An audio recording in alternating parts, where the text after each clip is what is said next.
what a pleasure it is to welcome an alumni of Lakeview High School and now new graduate of the University of Texas, who has had an incredible academic, successful experience. And we'll start now at where you are and then go backwards a little bit. But you've just graduated and been accepted to several medical schools, got to pick. Wow, how cool is that? Thank you. And are going to one of the best in the world in New York City, Cornell. Woohoo! I'm so excited. And you've earned it, though. They don't give that away because you're pretty and from San Angelo, Lakeview High School. It's shocking, but that's what they tell me. They don't do that. No, or even who your parents are or your friends. You had to earn that. Way to go, Sarah. Thank you so much. Now let's back up just a little bit. Sure. You went to school here for how long? My whole life. Give us the tour. Sure. I was too young to start public school at the age of 4 when my mom thought I was ready. So I did private school for 2 years at Horizons. And then as soon as second grade started, I went to Goliad, then I went to Lincoln, and then I went to Lakeview. Graduated in 2006.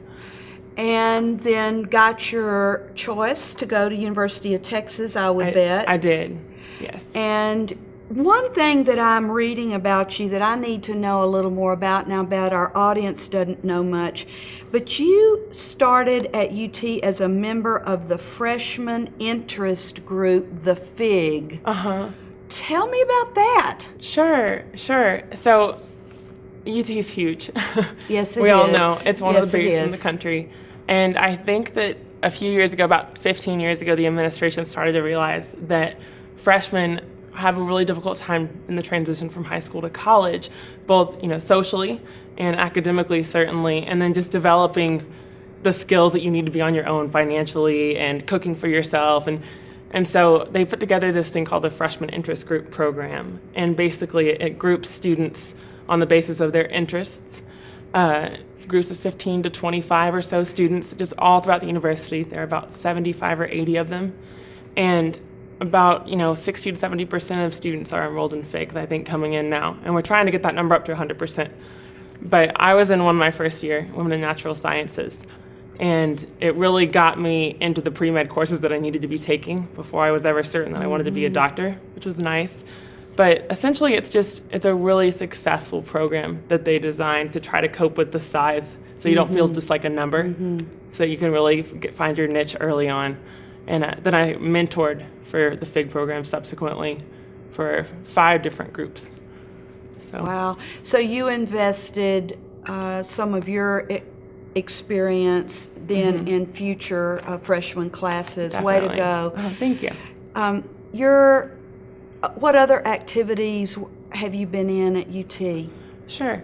The past year, I work anywhere from 10 to 30 hours a week as a tutoring for the pre-med subjects, OChem, Gen Chem, physics, and biology. Those hard ones. Yeah, the fun ones.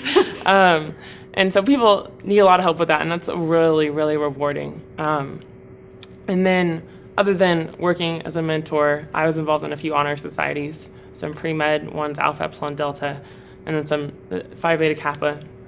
A lot of the time, my first 3 years I spent studying, though. A lot of time. I was fortunate to get a scholarship to attend the university, and so I didn't have to work as much my first 3 years. And that was really, really liberating because I was able to get involved in organizations and go to football games and still study 30, 40, 50 hours a week during those really rigorous times. So. And that scholarship, if I'm remembering, is one of the few full academic scholarships from a foundation in Houston. Yes. That allowed you 150 students a year in Texas get that scholarship. That's pretty amazing, honestly, Sarah. And once again, you earned that. It wasn't because of who you know or other factors. I just want so much for our young people listening this to understand that you have to work. You do. And but you've earned it. What has been one of the things from University of Texas, your college years, and it just happens to be University of Texas, that has been the most significant for you? Oh, goodness. I think I decided to stay in the College of Liberal Arts instead of the College of Natural Sciences. And so I graduated with a degree in government, and I got to take a lot of courses in humanities and sociology and, ethics and philosophy, those sorts of things. And mostly because I was interested, not in order to make myself look different. But I think that helped in the medical school process. But I really feel like in the last year, when the pre-med courses were over and done with, and I was done with the applications, and I was just took a course called Boundaries and Dilemmas. I took a course called In Search of Meaning, where we walked through all the different ways that human beings have tried to find meaning through the course of the last 10,000 years. And really just opened my eyes. I think that I defined myself for a long time, either in opposition to or in unison with my surroundings in terms of, the way I thought about the world and politics and stuff.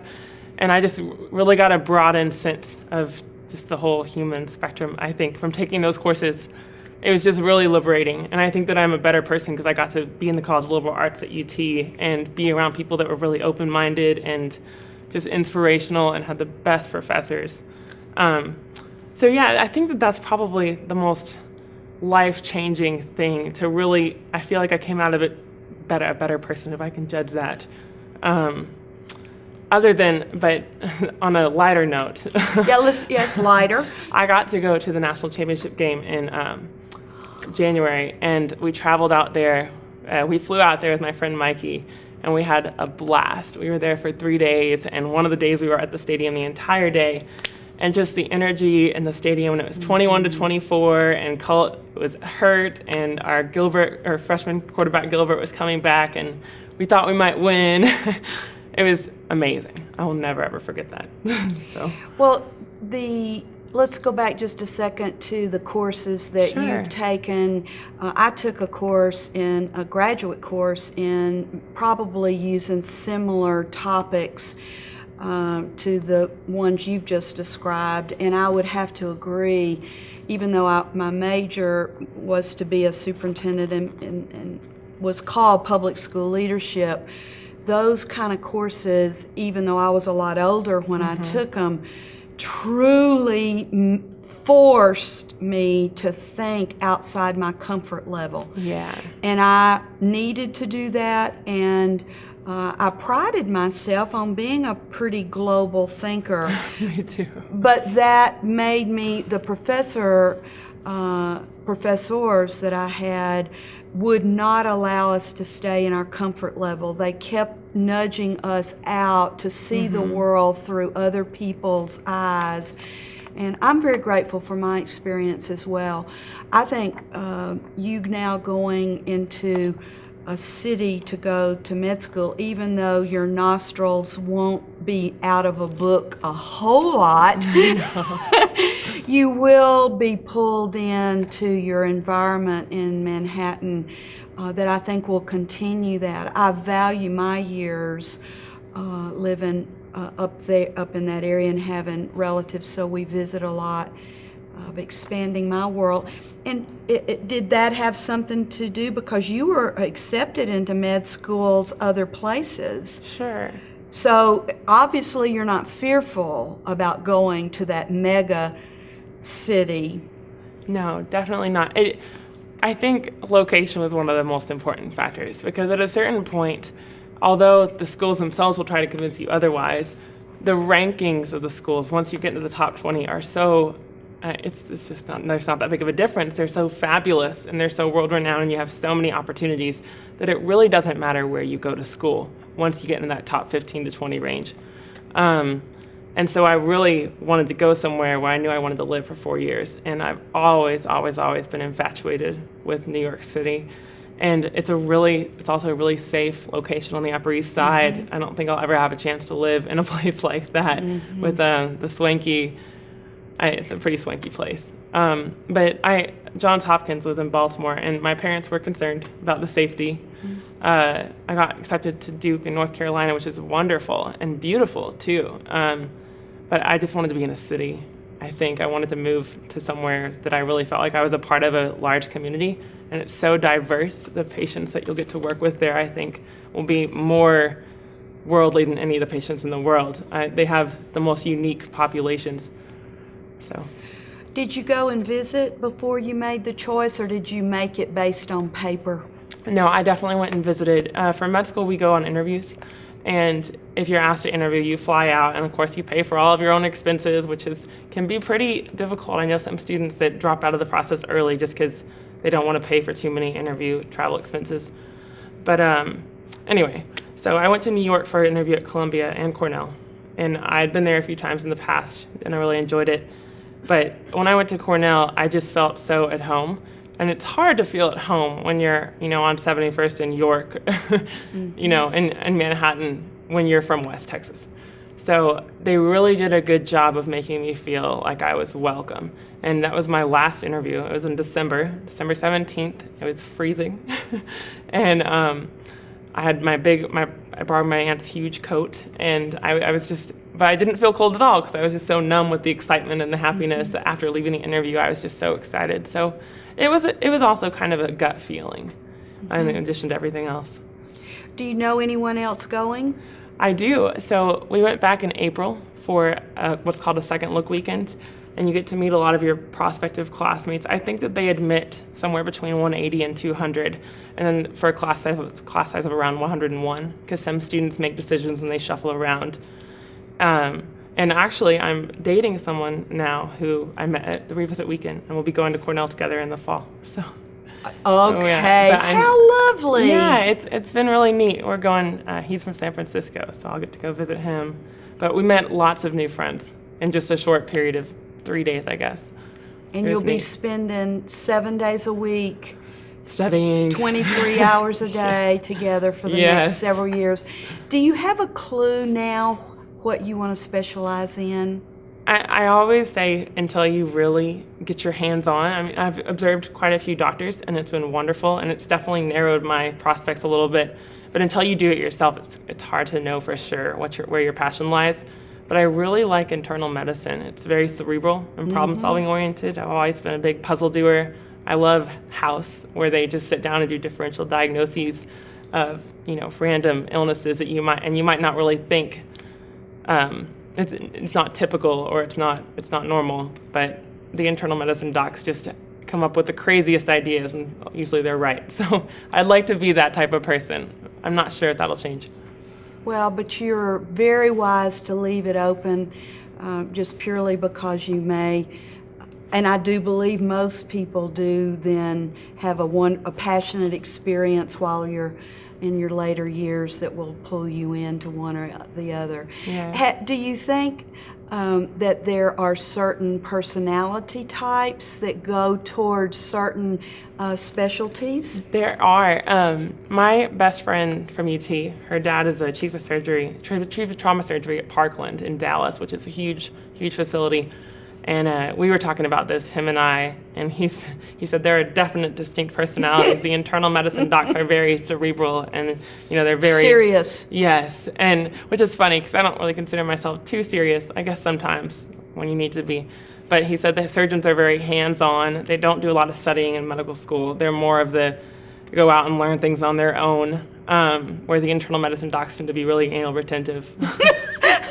Well, so that's me. I've heard that also that there are definite personality types that go into orthopedic surgeons and pediatricians, et cetera. So I didn't know if you already had explored that concept a little bit. It's sort of that way in education, I think, to some degree. And of course, we're talking globally here, and there are always exceptions, but certain that go elementary and certain that go secondary. And I always find that interesting when the exceptions to me are the really interesting ones. Definitely. So maybe you'll be the exception, perhaps, and add a little more spark and humor to those cerebral folks. So. You haven't had much time to really have hobbies, or what do you do? What's your interest when you need a break? Oh goodness. Well, I've always liked, I try to relax sometimes. Okay. And so with my break time, when I'm not working, because I really do enjoy my job, it's very easy to go to work and help people with science. The fact that they pay me so well for it sometimes is shocking. But I really enjoy working on puzzles with my roommate. She's from Columbia, and we share that. She's hysterical. But we work on puzzles sometimes. I am an avid Netflix user. I like to catch up on documentaries. I watched a couple educational ones last weekend. It was really nice. So I do that. I like to spend a lot of time around places in Austin. It's such a beautiful, interesting city. You never run out of things to do. So many neat people. So I've really tried this last year to make the rounds, so to speak.